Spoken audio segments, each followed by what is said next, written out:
If you've been in a rush to get Minecraft's new brush, you might not have known there are actually free enchantments for it. In fact, there are 20 items in Minecraft on which enchantments will fit, leaving you as a player with some serious decisions which can be make or break. And so today, I wanted to guide you through everything to do with enchantments in a way that isn't fake. This is everything you need to know about enchanting, from how you get the experience to how you actually use the enchanted books, to most importantly, which enchantments you should have on a given piece of gear, including the controversial debates that you see here. However, to give you some nice fast information, we can avoid all of those debates by saying that for a flint and steel, the objective best way to enchant it is putting unbreaking and mending on it. The same is true for the shears, the carrot on a stick, the warp fungus on a stick, and the shield. Each of these 5 items wants unbreaking and mending, and that's really cool because it makes this lovely glow. But if you've never enchanted before, how do you get these for yourself? You might want to know. Well, let's go through and let's show you, because the obvious way to enchant is using an enchantment table, crafted like so, and it looks like this when you place it with a book which goes towards you.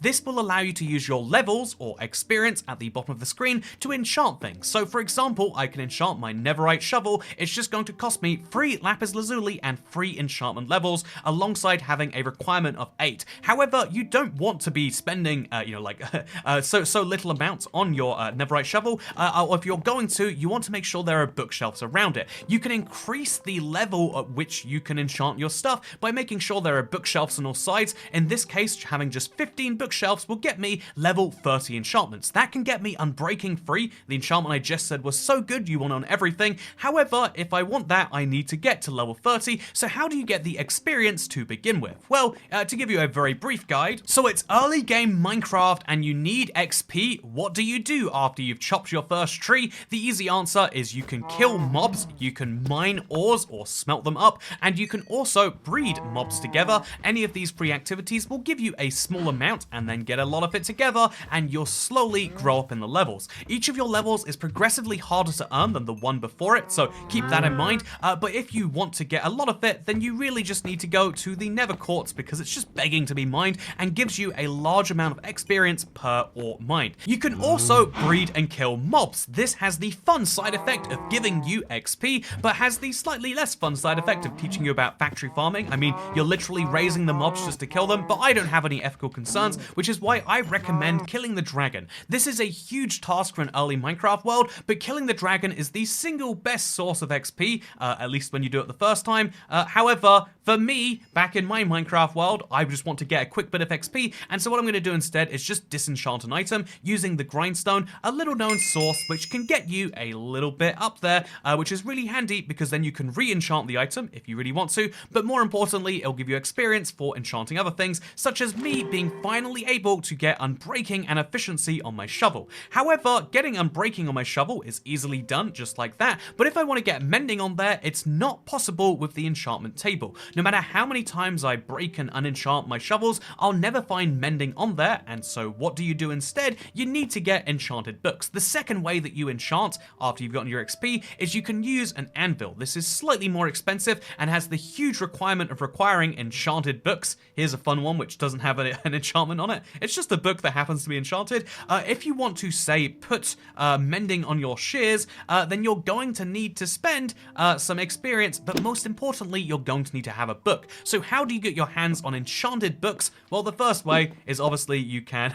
This is going to blow your mind, right? Like, how do you get enchanted books? Well, you can take a book in Minecraft and you can enchant it. Wow, unexpected. However, not only is this quite inefficient and quite slow and uses a lot of lapis, but it also, you can't find all enchantments this way. There are lots of enchantments called treasure enchantments you will never find like this, and so my recommendation is to use the other 3 methods. The first way is treasure. Whenever you find a random chest in the world, in any of these structures by the way, you will be able to find yourself enchanted books which might contain the right things on them. Want a more reliable method? You can go fishing. When I first wanted mending on my elytra, after maybe I died 12 hours away from home, I fished for 12 hours specifically looking for that rare book, and because it takes so long for these first 2 methods, randomly hoping for the right thing, instead what people prefer is the more repeatable method, and realistically the only method that exists in some players' brain, of repeatedly trading with villagers time and time again. If you continuously reset a villager's trade, a librarian in particular, he'll give you a new enchanted book which which he'll trade every single time. As long as you don't make any trades with him, you can reset it enough times that he'll give you the right thing. In this case, we wanted mending, and so that is wonderful to see. Now that is how you get your hands on any given enchanted book, so that is how you get the very particular enchantments we're talking about today, which is important because now we're back here and we can talk about exactly which enchantment is better for each given situation.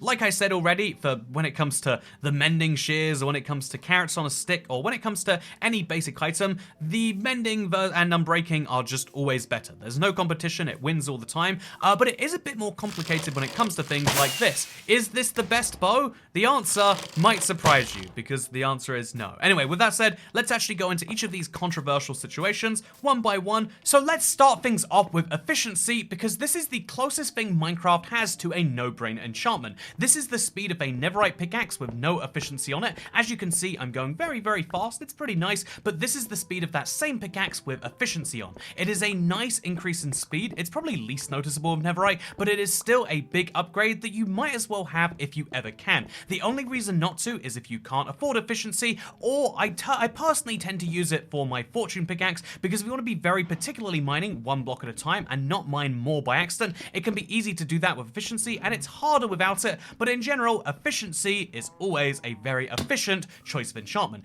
Then the only question is whether you should have Silk Touch or Unbreaking. This is a fortune pickaxe, this is a Silk Touch pickaxe, and the difference is in how they mine certain blocks. So for example, mining mining an iron ore with Silk Touch will give you an iron ore right back. This is how it used to be by default in Minecraft, but now if you mine it with a regular pickaxe or one with fortune, you'll get more of the resources inside. These enchantments are mutually exclusive, and so which one do you go with? Well, the answer to this debate is if you want to keep the block to use as a block, you want to place iron ore everywhere, let's say for a demo where you want to show people which ores they should mine and which enchantments to use, then obviously you want to use Silk Touch. However, otherwise, if you just want to turn the coal straight into coal blocks, then you might as well mine it straight up. The only exception to this you could argue is if you're going on a mining trip and you want to have a smaller stack in your inventory, but even then, raw iron and coal and raw any other thing can be turned into blocks. They're pretty fun looking blocks that people forget about, but they do exist, and so in general, fortune is the better all-round enchantment, and Silk Touch is very good for getting particular blocks, such as mining directly for stone, such as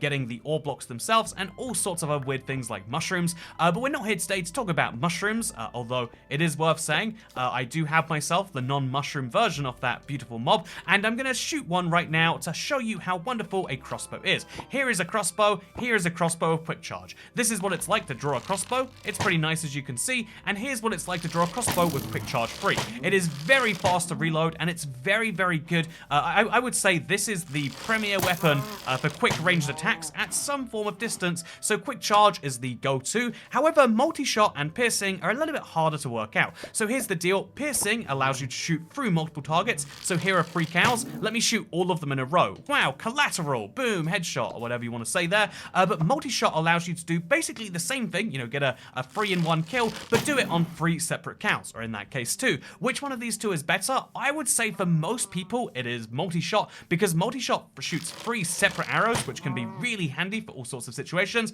However, I would say that piercing is really great if you have particular situations where you know mobs will be lined up one behind each other. But again, I personally am a multi-shot fan, especially if you're using something like fireworks, because multi-shot will multiply even fireworks, which I just think is really cool if nothing else. And yeah, you can use it for really insane effect if you feel like it. Speaking of insane effect, an insane effect is not the crossbow, but is the regular bow. If you put flame on it, it will shoot fire out of it. This is a really cool addition to any arrow, tipped or not by the way, and you can use it to explode TNT at a distance. And if you go real close to the TNT, it even hurts you a little bit too. Isn't that wonderful? Anyway, so this is really great for making cooked food. I'll use more cows right there to prove that, but it's also a question of the bow as whether you should use power or punch. Punch is an ability kind of like knockback on a sword, which will shoot enemies back, as you can see, super, super far. Whereas power is the ability to do much more damage. Oh, it's the same bow. Power is the ability to massively increase the damage from a bow, leading to one-hit kills, not just on cows, but even on spiders and other major mobs. It's a serious amount of damage you do with a power 5 bow,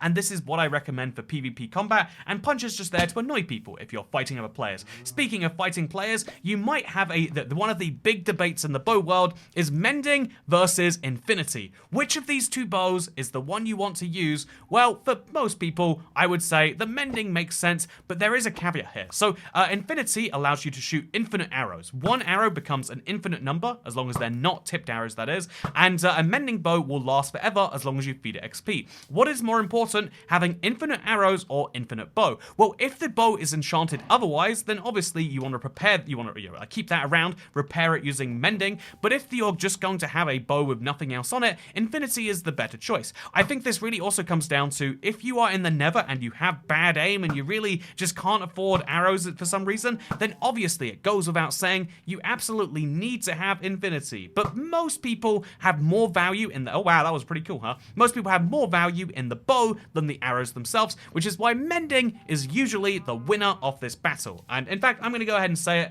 99% of players should put mending on their bow, and infinity is just a meme, but memes are pretty valid too. Speaking of being valid, mending is a ability, which doesn't just work on bows, by the way. It's obviously, this is where the big question comes up. It works on shears, it works on brushes, it works on fishing rods if you feel like it, and the way this works is when you get experience, which we'll simulate right now, it allows that item to heal up fully. You might have seen that there, but if you didn't, let me show you with my shears. Wow, my shears sure are damaged. They won't, wait, these shears don't have anything on it. Wow, my crossbow sure is damaged. Allow me to heal it up to full using XP. You get experience from many things in your Minecraft world, and if you want to convert that into healing, then that is what mending is there for, a great way to extend the life of something which has lots of other enchantments on there. I would say mending by itself is actually a fairly weak enchantment, but mending alongside something else, entirely worthwhile. Next up, let's talk about water-based enchantments, because the fishing rod comes with unbreaking and mending like you might expect, but it also comes with two fishing rod exclusive enchantments, Luck of the Sea and Lure. Lure increases the rate of something biting the player's hook, whereas Luck of the Sea increases the chance of it being treasure. So Luck of the Sea is higher quality loot, whereas Lure is more of it. You can combine the two together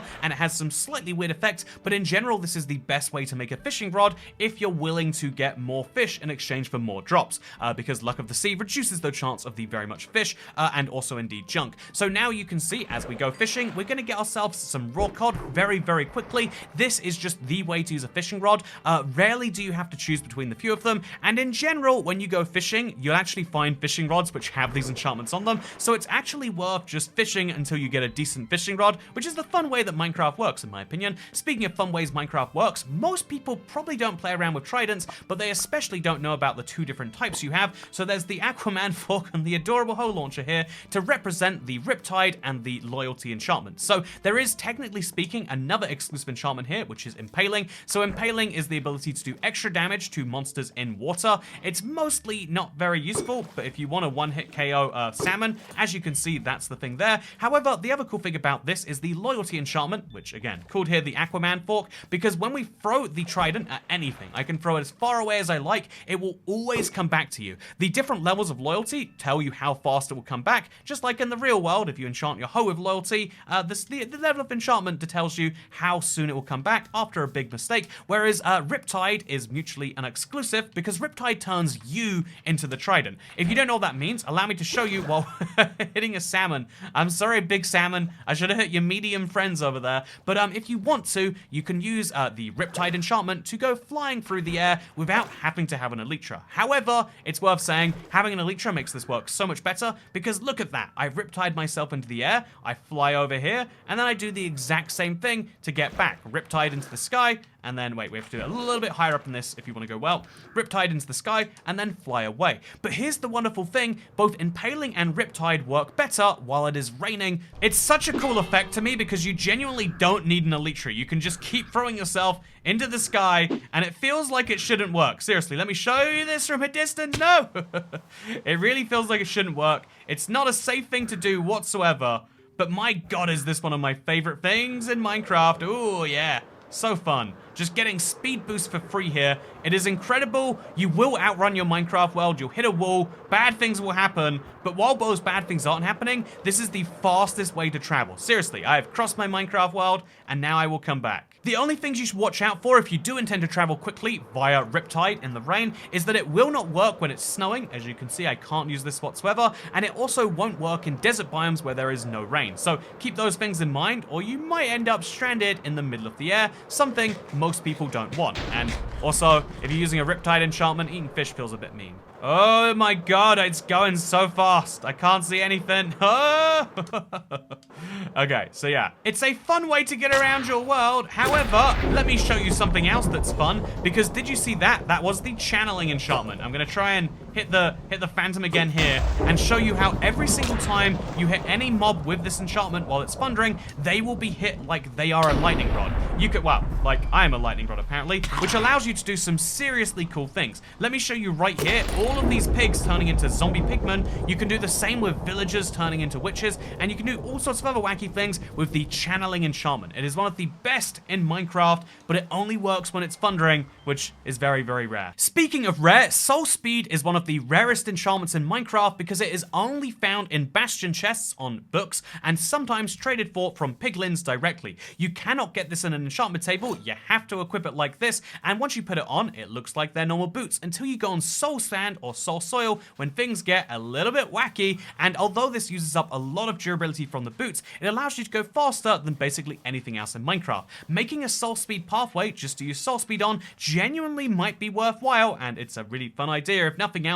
However, speaking of other rare enchantments, the curses are also quite rare. There is Curse of Binding and Curse of Vanishing. Curse of Binding will stay on you until you die, which is why it would be funny if you could put it on cursed pumpkins. You can't actually do that in default Minecraft. And the Curse of Vanishing will vanish upon your death. These are considered to be curses, so they have these big red levels to them, but they work like enchantments in every single way besides maybe being slightly less than desirable. I mean, think about it. When I die, this netherite helmet will survive even dropping in lava, but when I die with this leather helmet, which, oh, it's such a good leather helmet, right? I mean, it doesn't have efficiency on it, but it's pretty good otherwise. But this leather helmet is really, really nice. You know what, just in case that you don't know about efficiency yet, you're not meant to get it on helmets, but you can sometimes in Bedrock because of weird bugs. But weird bugs are not the reason for leather cap, it's just a punishment to teach you to buy better armor or something. Speaking of buying better armor, one of the best ways you can buy things is not with money, but with threats of death, and that is where a sharpness sword comes in. So a sword is obviously really good for hitting things,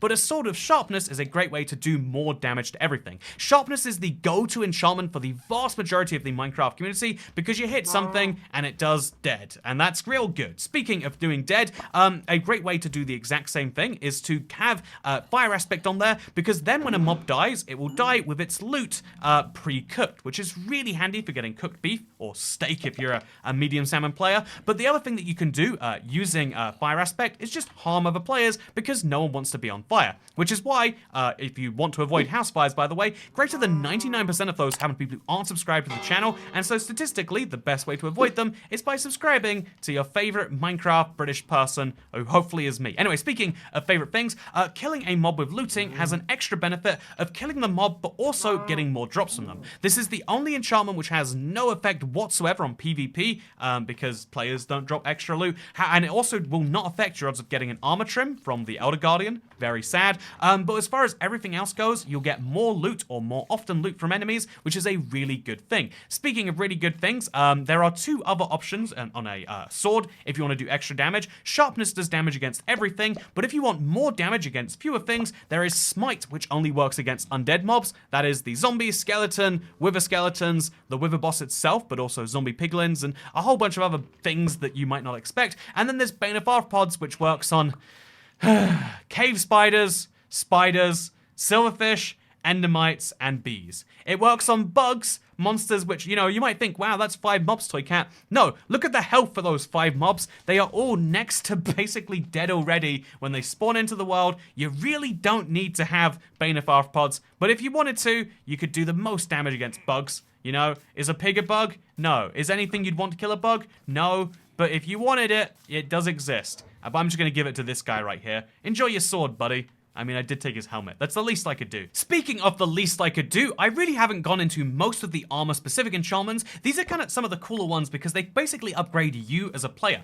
Put Depth Strider on your boots, for example, and now you can swim through water much easier. Well, rather, it's kind of walk through water. Isn't this nice? I think it is. I'll take the enchantment off real quick so you can see the difference. This is me walking through water normally. This is me walking with Depth Strider. Swimming does defeat the point to some extent, but it's a nice thing to be able to mine and do stuff with blocks. blocks while also having a nice little enchantment. But if you don't like Depth Strider, maybe you'll like Respiration. This allows you to hold your breath for longer underwater. So Respiration allows you to hold your breath for longer, while the Aqua Affinity enchantment allows you to mine blocks easier. This is me mining some dirt underground with the Aqua Affinity, and this is me mining blocks underground without it. It's not a huge difference because it's a netherite shovel with efficiency, but you still can genuinely notice it, and especially at the earlier game, you'll really notice the difference. So with that in mind, let's put the turtle shell back on, by the way. The turtle shell itself isn't an enchantment, by the way, but it does give you water breathing when you use it, kind of blurring the line between gear, enchantment, and potion. But something that doesn't do that is Frostwalker. Frostwalker was the first ever treasure enchantment, which means that when you go on some magma, you won't take damage, and when you go on water, you can walk on it. You have ice cold boots, which means you never have to take damage, and this has some really weird applications. I mean, pushing items below the surface, maybe not one of its best ones, but being able to have someone follow you around on an ice boat, that sounds pretty fun. Most players do not use Frostwalker because it's quite annoying to get in the water when you want to, and in general, if you wanted to cross an ocean, it's faster to do it via other means, but it's a nice idea, right? Speaking of nice ideas, we also have the Thorns enchantment, which means when you get hit by something, let's say a zombie, you'll deal damage right back to it. So this zombie, okay, we're gonna have to mine our way in there. Come on, friend, you can, no, okay. As you can see right here, I'm taking damage, and he totally took damage because of that. You know, terrible example, but Thorns will do damage back to things that attack you. This will deal damage to your armor, and so many players avoided this for a long time, but now that mending exists, generally speaking, Thorns is just as acceptable as you'd want it to be. The alternative to just having Thorns on to reduce your damage taken is having projectile protection. So obviously there is something called protection in Minecraft. This is an enchantment that gives you extra protection from damage. Maxed out protection gear on all of your stuff gives you an extra, 66% damage reduction, which is really nice. But having projectile protection reduces it even more, but only specifically against projectiles. So the sorts of things where you shoot at stuff. Let me show you some examples. Oh dear God. Oh Lord. As you can see, I'm taking so many skeleton arrow damages right now, but I'm not taking actual damage because of my projectile protection, which is really nice. The same can be said for explosive protection, also known as blast protection. So blast protection does the same thing, but for explosions.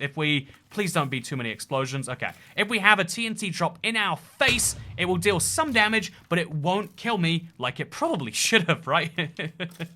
And so with that said, that is the bulk of Minecraft enchantments covered. Now just for the tiny niche ones, fire protection provides damage from fire reduction. However, with that said, there is a fire protection potion which provides more. So you wouldn't really want to use this because, you know, fire still sucks, but if you do, it does still exist. And then we've got regular protection, which is damage reduction from everything. The only other type of protection worth knowing about is feather falling. This will give you a full damage reduction. So these are my feather falling boots, and if I equip them, even mid-fall, let me show you what it does for a huge amount of damage, absolutely massively reduces it. This is what you can find from an enchantment table and across the world as a whole. Oh, also, just one last enchantment. It's the newest one. I always forget about it. It's a little bit weird to me. Let me know what you think about it. I only just got it recently while looking for the silent stream, but Swift Sneak allows you to sneak just a little bit faster. So here is my sneaking with normal trousers, and here is my sneaking with Swift Sneak. It's a little bit better, don't you think?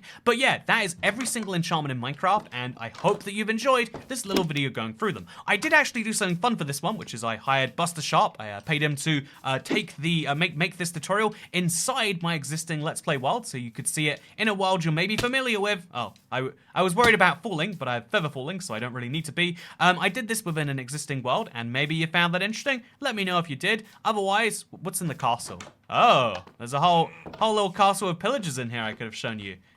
Got some extra damage done on some skeletons and stuff. But yeah, let me know what you think about that, and let me know if you've enjoyed this video. I tried to make this as concise and useful as possible while still covering every single piece of enchanting information you might want to know. And that is that I'd really appreciate it if you considered subscribing. Obviously, I know it sounds a little bit like begging, but I'm not above begging if it comes to something as important as the way that you receive videos on this channel. It's something that is very important to me, is hopefully you seeing more of these in the future. Because it does take a while to make. It takes a lot of resources and money to make a whole copy of the world just for this. But if you enjoyed it, I'd appreciate knowing that. And otherwise, I look forward to seeing you in the next one. Goodbye.